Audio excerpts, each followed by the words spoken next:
يا أيها الذين آمنوا اتقوا الله وقولوا قولا سديدا يصلح لكم أعمالكم ويغفر لكم ذنوبكم ومن يطع الله ورسوله فقد فاز فوزا عظيما. اللهم صل على محمد وعلى آل محمد كما صليت على إبراهيم وعلى آل إبراهيم إنك حميد مجيد. اللهم بارك على محمد وعلى آل محمد كما باركت على إبراهيم وعلى آل إبراهيم إنك حميد مجيد. رب اشرح لي صدري ويسر لي أمري واحلل عقدة من لساني يفقه قولي. رب زدني علما سبحانك لا علم لنا إلا ما علمتنا إنك أنت العليم الحكيم. أما بعد إن أحسن الكلام كلام الله وأحسن الهدي هدي محمد صلى الله عليه وسلم وشر الأمور محدثاتها وكل محدثة بدعة وكل بدعة ضلالة الضلالة في النار. أعوذ بالله السميع العليم من الشيطان الرجيم. بسم الله الرحمن الرحيم. ومن آياته أن خلق لكم من أنفسكم أزواجا لتسكنوا إليها وجعل بينكم مودة ورحمة إن في ذلك لآيات لقوم يتفكرون. صدق الله العظيم.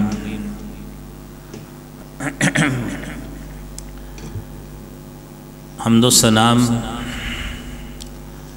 حمد، تعریف، کبریائی اور بڑائی اللہ رب العالمین کی ذات کے لیے ہے۔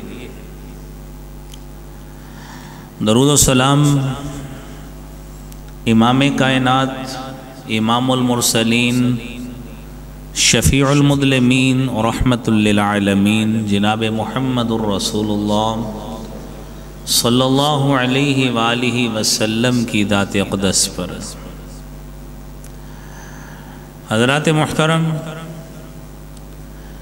اس کائنات کا آغاز انسانوں کے حوالے سے رب العالمین نے آدم علیہ السلام کی تخلیق کر کے کیا ہے۔ آدم علیہ السلام کو پیدا کیا اور اس آدم سے ہی اللہ رب العالمین نے ان کی زوجہ حوا کو پیدا کیا،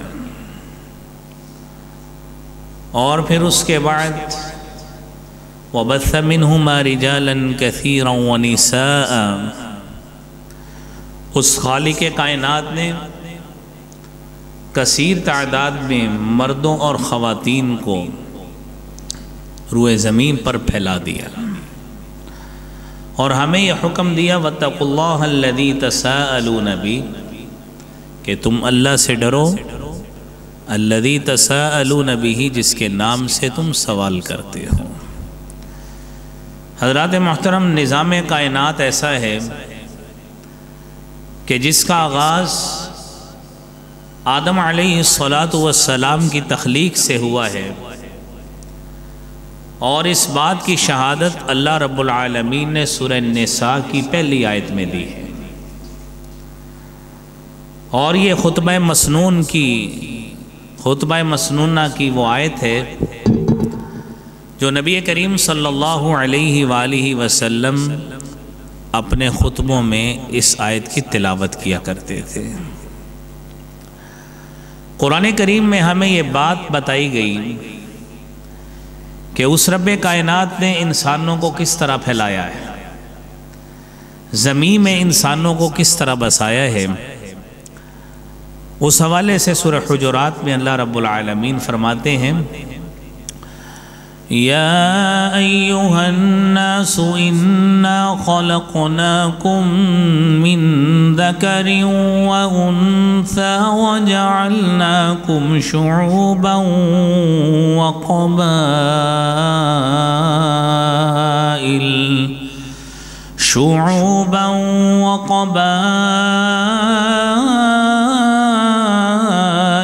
لتعارفوا إن أكرمكم عند الله أتقاكم إن الله عليم خبير۔ اے لوگوں، ہم نے تمہیں ایک مرد اور عورت سے پیدا کیا ہے اور کائنات میں تمہیں اس طرح بسایا، وَجَعَلْنَاكُمْ شُعُوبًا، تمہاری اقوام بنا دی اور اقوام کے بعد تمہارے قبائل بھی بنا دیے تاکہ تم ایک دوسرے سے معرفت اور پہچان حاصل کر سکو۔ لیکن یاد رکھنا، اس بنا پہ اللہ رب العالمین نے فخر کرنے کی اجازت نہیں دی، کہا اِنَّ أَكْرَمَكُمْ عِنْدَ اللَّهِ أَتْقَاكُمْ، تم میں سے معزز، عزت والا اور ریسپیکٹیبل پرسن وہی ہوگا جو تم میں سے زیادہ تقوی اختیار کرنے والا ہوگا۔ لہذا بھائیو، آپ دیکھیے رسالت مآب صلی اللہ علیہ وآلہ وسلم کی شریعت مطہرہ میں اس جوڑے کو بنانے کے لیے، اس مرد اور خاتون کی آپس میں رشتہ داری پیدا کرنے کے لیے نکاح کا ایک مسنون طریقہ ہے، ایک مسنون خطبہ ہے جو نبی کریم صلی اللہ علیہ وآلہ وسلم پڑھا کرتے تھے۔ اور تینوں آیات میں رب العالمین نے جو قرآن نازل کیا ہے، اس قرآن کی تینوں آیات ہیں، تینوں میں اللہ سے ڈرنے کا حکم ہے۔ ہماری زندگی میں وہ ہمارا ازدواجی زندگی کا آغاز ہو، سال گزرا ہو، 10 سال گزر گئے ہوں، 20 گزر گئے ہوں، 50 گزر گئے ہوں، اللہ اولاد دے اولاد نہ دے، کچھ بھی کیفیت ہو، ہمیں یہ بات باور کرائی گئی ہے، اتقوا اللہ، اللہ سے ڈرتے رہنا ہے۔ اور جب اللہ کی خشیت اور تقوی اور للہیت دل میں ہوگی تو بچوں کی تربیت کے حوالے سے بھی پہلی ترجیح اللہ رب العالمین کا ڈر اور خوف ہی ہوگا۔ اللہ رب العالمین کی قربت، اس کی عبادت، للہیت اور روحانیت کو اپنانا ہی ہماری ترجیح ہوگی جب تقوی کی دولت سے ہم مالا مال ہوں گے۔ بچوں کی تربیت کیا، ہماری ترجیحات بھی سب سے اولین اللہ رب العالمین کا تقوی، للہیت اور خشیت الہی ہونی چاہیے۔ یہ نبی کریم صلی اللہ علیہ وآلہ وسلم خطبہ مسنون میں یہ تینوں آیات پڑھا کرتے تھے جو آپ نے بھی سماعت فرمائی۔ اور ہمیں میرے بھائیوں سورہ نساء کے آغاز میں وہ تمام باتیں وہ بھی بتا دی گئیں کہ اللہ تعالیٰ نے جو نکاح کی اجازت دی ہے اور خواتین رکھنے کی، بیویاں بنانے کی جو شریعت میں اجازت دی گئی، ہمیں یہ بھی بتایا گیا کہ زمانہ جاہلیت میں ان خواتین کے ساتھ بڑی ناانصافیاں اور ظلم ہوتا تھا، اور وہ ظلم جسمانی لحاظ سے بھی تھا، مالی لحاظ سے بھی تھا۔ خاتون کی عزت محفوظ نہیں تھی، حرمت اور تقدس کا کوئی دھیان بھی نہیں تھا۔ تو سورہ نساء میں سب سے پہلے تو ازواج کی تحدید کی گئی، لیمیٹائز کیا گیا، ازواج کی تعداد، بیویوں کی تعداد کو محدود کر دیا گیا، اور ہمیں یہ بتایا وَإِنْ خِفْتُمْ أَلَّا تُقْسِطُوا فِي الْيَتَامَى فَانكِحُوا مَا طَابَ لَكُم مِّنَ النِّسَاءِ مَثْنَىٰ مثنى وثلاث ورباع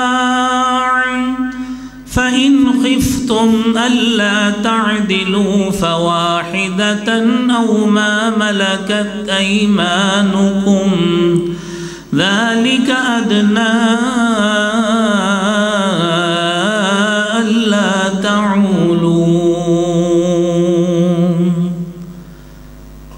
بیویوں کو رکھنے کے حوالے سے ہماری شریعت ہمیں حکم دیتی ہے کہ اگر تمہیں زیادہ بیویاں رکھنے میں ناانصافی کا ڈر ہے فَانْكِحُوا مَا طَابَ لَكُم مِّنَ النِّسَاءِ مَثْنَى وَثُلَاثَ وَرُبَاعَ، یاد رکھنا اجازت تو ہے 2 کر لو، 3 کر لو، ورباع 4 کر لو۔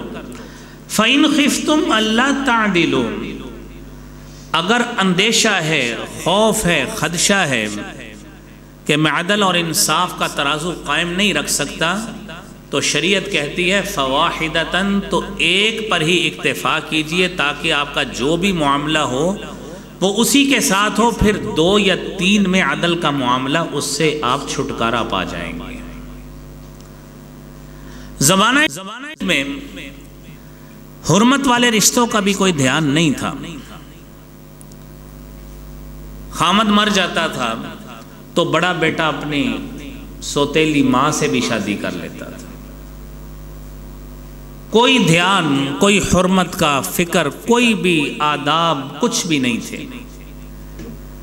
سورہ نساء میں اللہ رب العالمین نے 15 رشتے حرمت کے بھی بتائے کہ آپ اگر نکاح کرنا چاہتے ہیں، رشتہ قائم کرنا چاہتے ہیں، تو یاد رکھنا یہ رشتے جو اللہ رب العالمین نے بیان کیے ہیں ان کا دھیان کیجئے۔ وَلَا تَنْكِحُوا مَا نَكَحَ آبَاؤُكُم مِّنَ النِّسَاءِ إِلَّا مَا قَدْ سَلَفَ إِنَّهُ كَانَ فَاحِشَةً وَمَقْتًا وَسَاءَ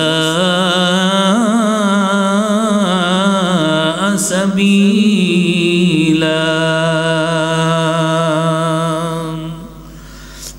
پہلا حرمت والا رشتہ یہ ہے لا تنکحوا ما نکح آباؤکم، جن خواتین سے تمہارے باپ نے شادی کی ہے تم ان سے نکاح نہیں کرو گے۔ الا ما قد سلف، زمانہ جاہلیت میں ہوتا تھا، اب نہیں ہوگا۔ انہو کان فاحشۃ ومقتا، یہ بہت بڑی بے حیائی والی بات ہے کہ تم اپنی ماں سے شادی کرو۔ ایک حرمت کا رشتہ۔ اب اگلی آیت میں، آیت نمبر 23 میں اللہ نے 13 رشتے حرمت کے بیان کیے۔ سورہ نساء کی 23 نمبر آیت، حرمت علیکم امہاتکم وبناتکم واخواتکم وعماتکم وخالاتکم وبنات الأخ وبنات الأخت وأمهاتكم اللاتي أرضعنكم وأخواتكم من الرضاعة وأمهات نسائكم وربائبكم اللاتي في حجوركم من نسائكم اللاتي دخلتم بهن فإن لم تكونوا دخلتم بهن فلا جناح عليكم وحلائل أبنائكم الذين من أصلابكم وأن تجمعوا بين الأختين إلا ما قد سلف إن الله كان غفورا رحيما۔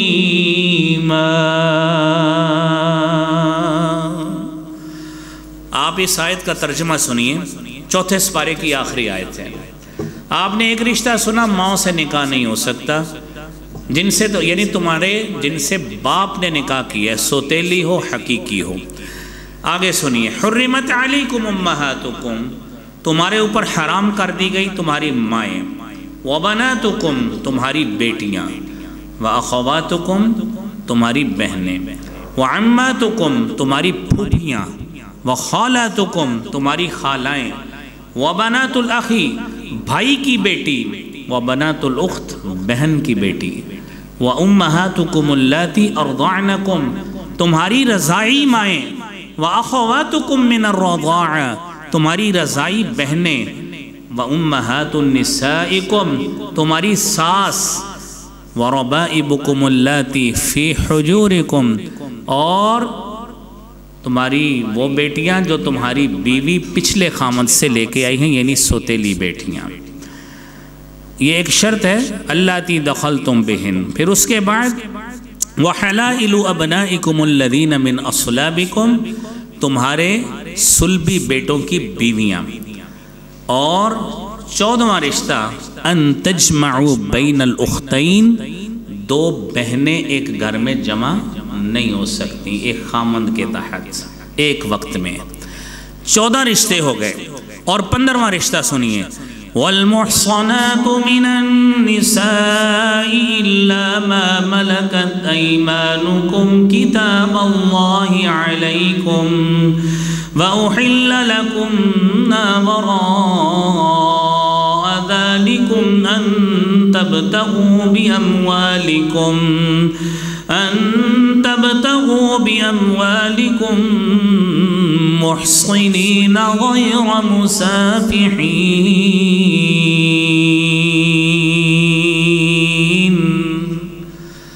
شادی شدہ عورتیں نکاح پہ نکاح نہیں ہو سکتا۔ یہ 15 حرمت والے رشتے ہیں جو سورہ نساء میں اللہ رب العالمین نے بیان کیے، اور شریعت مطہرہ میں ہمارے لیے ہر لحاظ سے آداب سکھا دیے گئے، شرعی قاعدہ اور کلیہ بنا دیا گیا کہ ان 15 رشتوں میں تمہارا نکاح نہیں ہو سکتا۔ اب میرے بھائیوں آپ سنیے، قرآن کا حکم ہے کہ آپ نکاح کرو، اپنے لڑکوں اور لڑکیوں میں سے جو جوان ہیں نکاح کرو، وَأَنْكِحُوا الْأَيَامَ مِنْكُمْ وَالصَّالِحِينَ مِنْ عِبَادِكُمْ وَإِمَائِكُمْ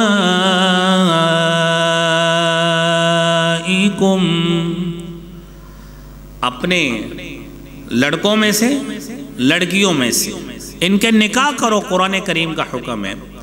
کس بات سے ڈرتے ہو؟ إِن يَكُونُوا فُقَرَاءَ يُغْنِهِمُ اللَّهُ مِنْ فَضْلِهِ آج پیسے کم ہیں، وسائل کم ہیں، اس سے ڈرتے ہو؟ یہ بچہ بڑا ہو کے کمائے گا کیسے؟ ابھی اس کے پاس وسائل کم ہیں۔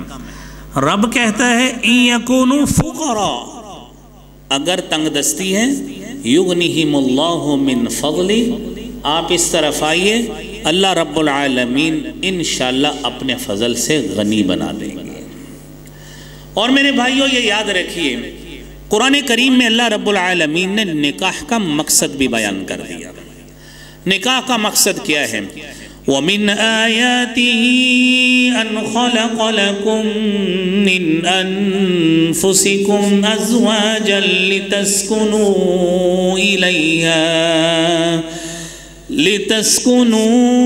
إِلَيْهَا وَجَعَلَ بَيْنَكُمْ مَوَدَّةً وَرَحْمَةً إِنَّ فِي ذَلِكَ لَآيَاتٍ لِقَوْمٍ يَتَفَكَّرُونَ۔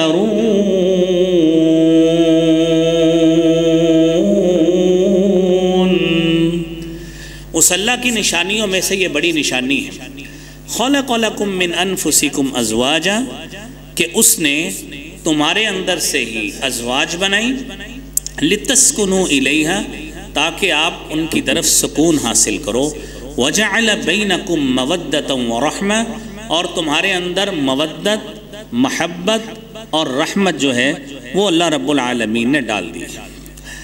حضرات ذی وقار سیدنا عبداللہ بن مسعود رضی اللہ تعالی عنہ بیان کرتے ہیں، صحیح بخاری کی حدیث ہے، باب استحباب النکاح کی روایت ہے۔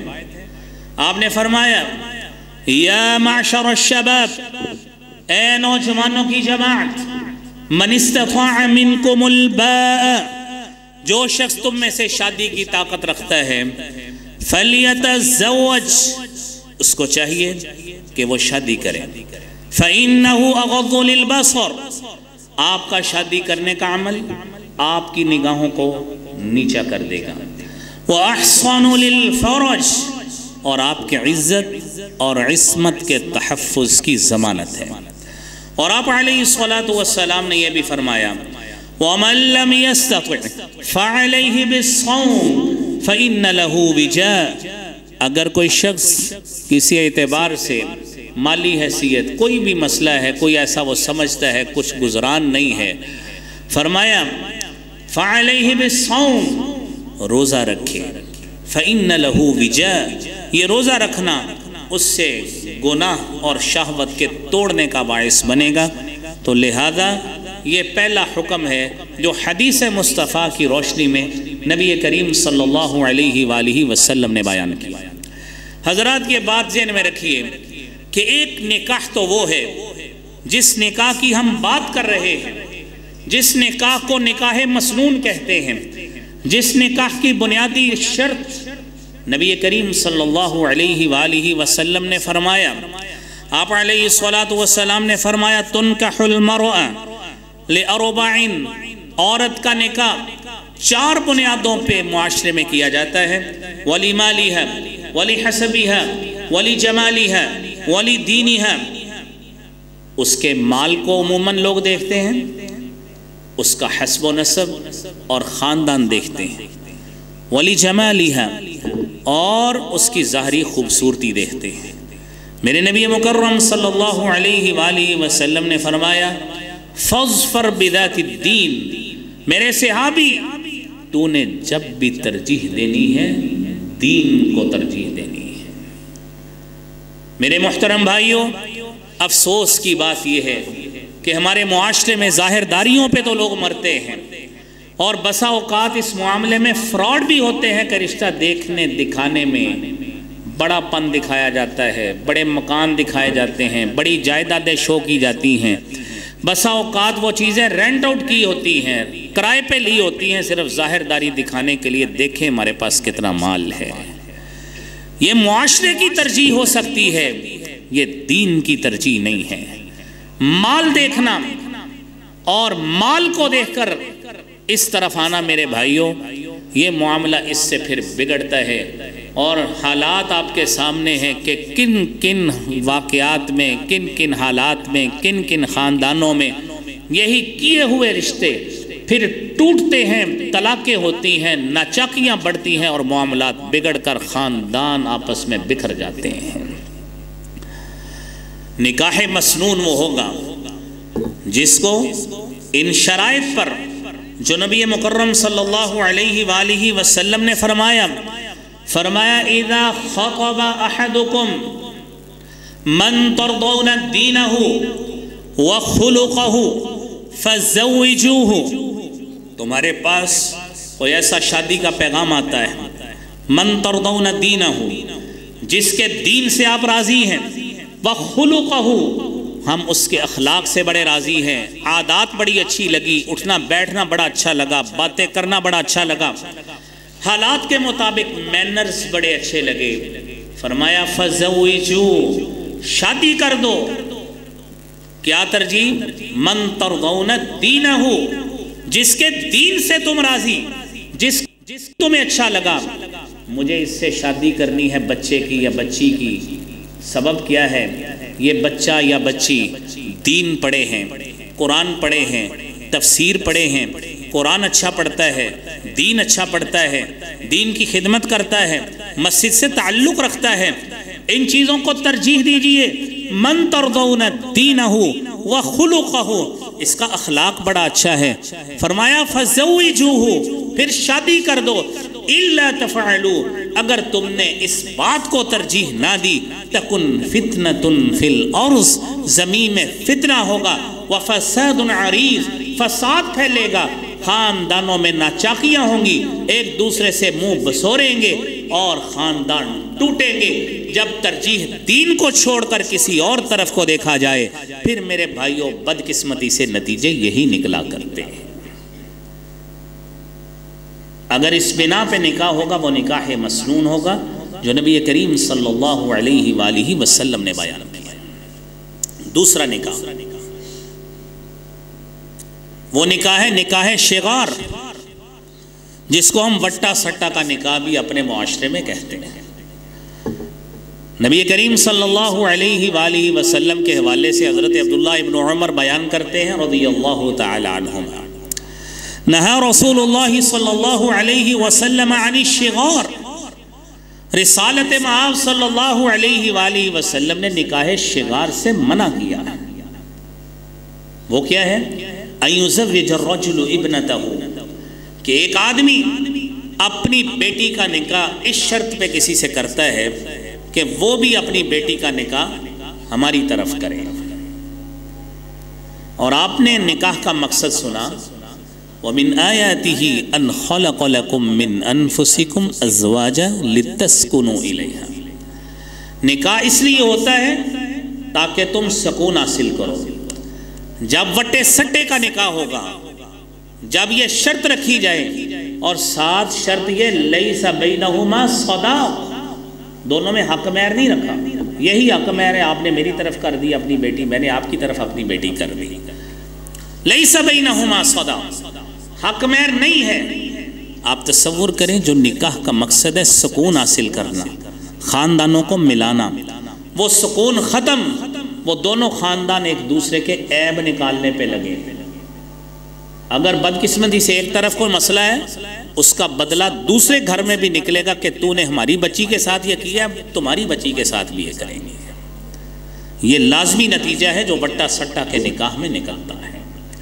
وہ محبت، وہ الفت، وہ یگانگت، وہ پیار، وہ سکون جو اس نکاح کا بنیادی مقصد ہے، وہ مقصد ختم. جب وہ سنت والا یا قرآن کا حکم ہی ختم کر دیا تو پھر میرے بھائیوں یہاں پہ محبت کہاں سے آئے گی، یہاں پہ سکون کہاں سے آئے گا. پہلا نکاح ہے نکاح مسنون، دوسرا نکاح ہے نکاح شغار، جس کو ہم وٹا سٹا کا نکاح کہتے ہیں. میرے محترم بھائیوں، پنکھا چلا دیں ہلکا سا،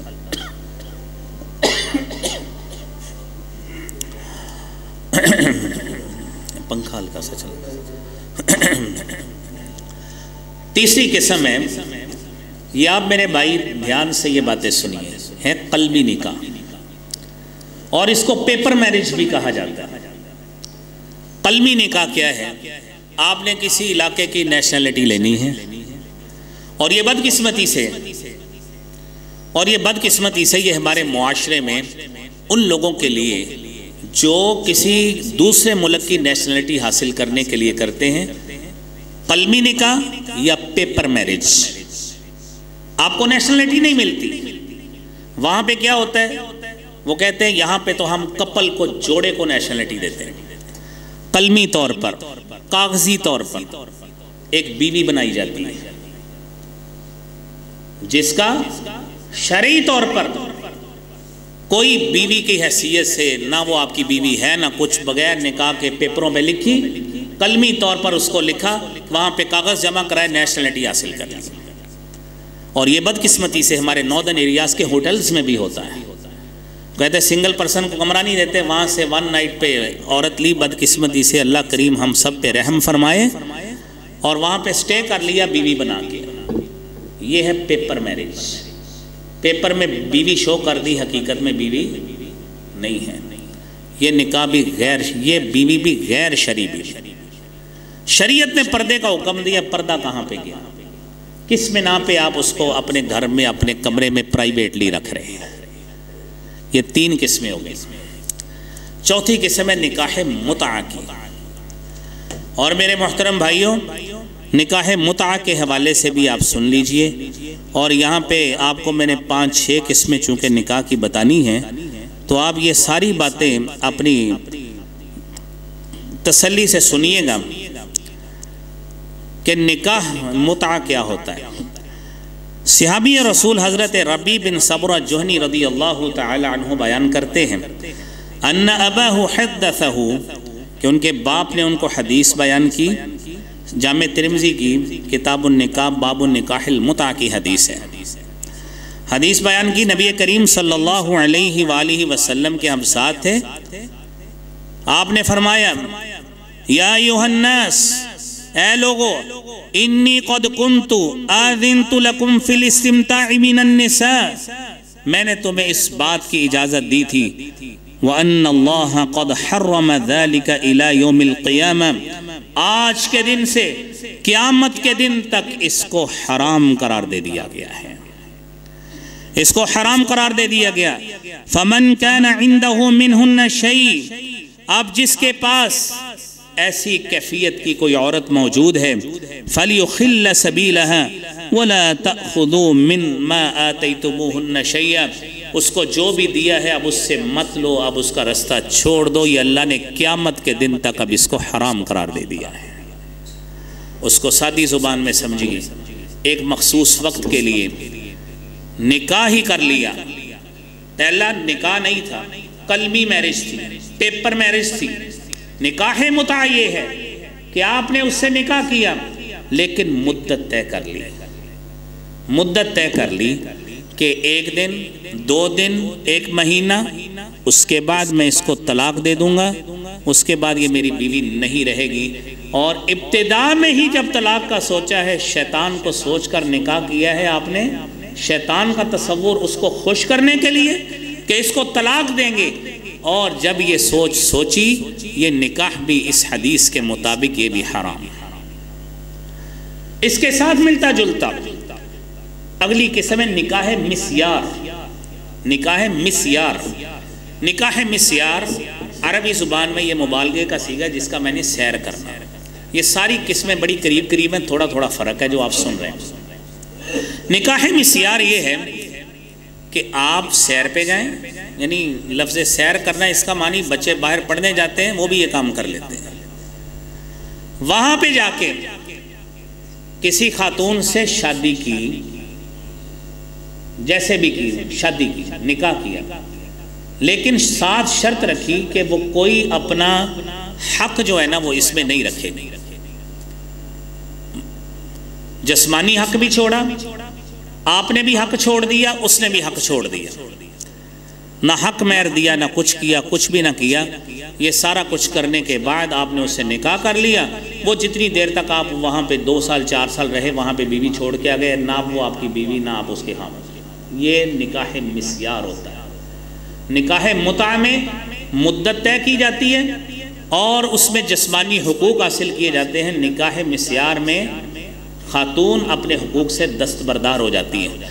بدقسمتی یہ ہے، لوگ یہاں پہ مثال دیتے ہیں کہ نبی صلی اللہ علیہ وسلم کی زوجہ حضرت سودا بھی اپنے حقوق سے دستبردار ہو گئی تھی۔ یہ یاد رکھیے، وہ نکاح کی شرط میں یہ بات شامل نہیں تھی۔ اللہ کے رسول صلی اللہ علیہ وسلم نے ان سے علیحدگی چاہی، انہوں نے یہ بات کہی کہ آپ مجھے الگ مت کیجئے کہ میں قیامت کے دن آپ کے دامن میں آپ کی بیوی بن کے اٹھنا چاہتی ہوں، لہذا مجھے طلاق مت دیجئے، میں اپنے حقوق سے دستبردار ہو کر یہ حقوق عائشہ کو دے دیتی ہیں۔ یہ نکاح مسیار اور نکاح متع، اس لیے یہ بھی دونوں ہیں۔ پھر اس کے بعد نکاح کی اگلی قسم ہے جس کو ہم حلالہ کا نکاح کہتے ہیں، جس میں یہ شرط یا ساتھ رکھی جاتی ہے کہ آپ اتنی دیر بیوی رکھیں اور ساتھ شرط ہے کہ آپ نے طلاق دینی ہے ساتھ۔ اور آپ صلی اللہ علیہ وسلم نے فرمایا لعن اللہ المحلل والمحلل لہ، اللہ نے حلالہ کرنے والے پر بھی اور جس کے لیے حلالہ کیا جاتا ہے، اللہ نے دونوں پر لعنت فرما دی ہے۔ اور نکاح کی اگلی قسم ہے کورٹ میرج، جس میں خاتون اپنے وکیل کو چھوڑ کر، اپنے باپ کی رضامندی کے بغیر، والدین کی رضامندی کے بغیر اور شریعت کے طے شدہ قانون کو چھوڑ کر نکاح کرتی ہے۔ نبی کریم صلی اللہ علیہ وسلم نے فرمایا ایما رجل ایما امرأت نکحت بغیر اذن ولیہا، جس نے اپنے ولی کی اجازت کے بغیر نکاح کیا، فنکاحها باطل فنکاحها باطل فنکاحها باطل، اس کا نکاح باطل ہے، اس کا نکاح باطل ہے، اس کی شریعت میں کوئی گنجائش نہیں ہے۔ یہ میرے بھائیوں، یہ قلمی نکاح، یہ پیپر میرج، یہ عدالتی نکاح، یہ ساری 6 قسمیں آپ نے سنی۔ قانون ایک ہی ہے، نکاح مسنون ایک ہی ہے، وہ طریقہ یہ ہے لا نکاح الا بولی، کہ ولی کے بغیر نکاح ہوتا ہی نہیں ہے۔ اور رسول اللہ صلی اللہ علیہ وآلہ وسلم نے فرمایا حبب الی من الدنیا 3، دنیا میں میرے لیے اللہ رب العالمین کی طرف سے 3 چیزیں بڑی محبوب بنا دی گئی ہیں۔ فرمایا المرأة الصالحہ، نیک عورت، والطیب، خوشبو کا استعمال میرے لیے بڑا پسندیدہ ہے، اور فرمایا وَجُعِلَتْ قُرَّةُ عَيْنِي فِي الصَّلَاةِ، میرے لیے میری آنکھوں کی ٹھنڈک نماز میں رکھی گئی ہے۔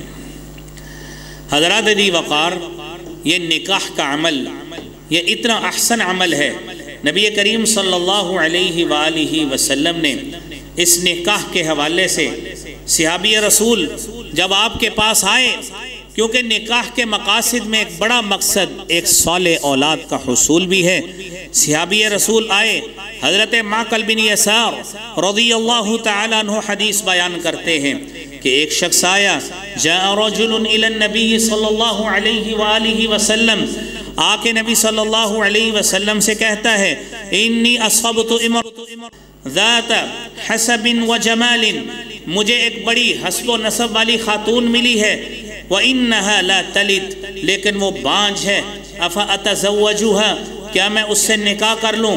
آپ نے فرمایا لا، ثُمَّ أَتَاهُ الثَّانِيَةِ، وہ دوسری مرتبہ آیا، معقل بن یسار فرماتے ہیں فَنَهَاهُ، آپ نے اس کو پھر منع کیا، ثُمَّ أَتَاهُ الثَّالِثَةِ، پھر وہ تیسری مرتبہ آیا، آپ نے فرمایا تزوجوا الولود الودود، آپ اس سے نکاح کریں جو زیادہ محبت کرنے والی ہو، محبت پالنے والی ہو، خامد کو محبت دینے والی ہو، الولود جو زیادہ بچوں کو جنم دینے کی صلاحیت رکھتی ہو، فَإِنِّي مُكَاثِرٌ بِكُمُ الْأُمَمِ، سنن نبی داؤد کی روایت ہے کہ میں کل قیامت کے روز امت میں کثرت کے حوالے سے لوگوں پر فخر کروں گا۔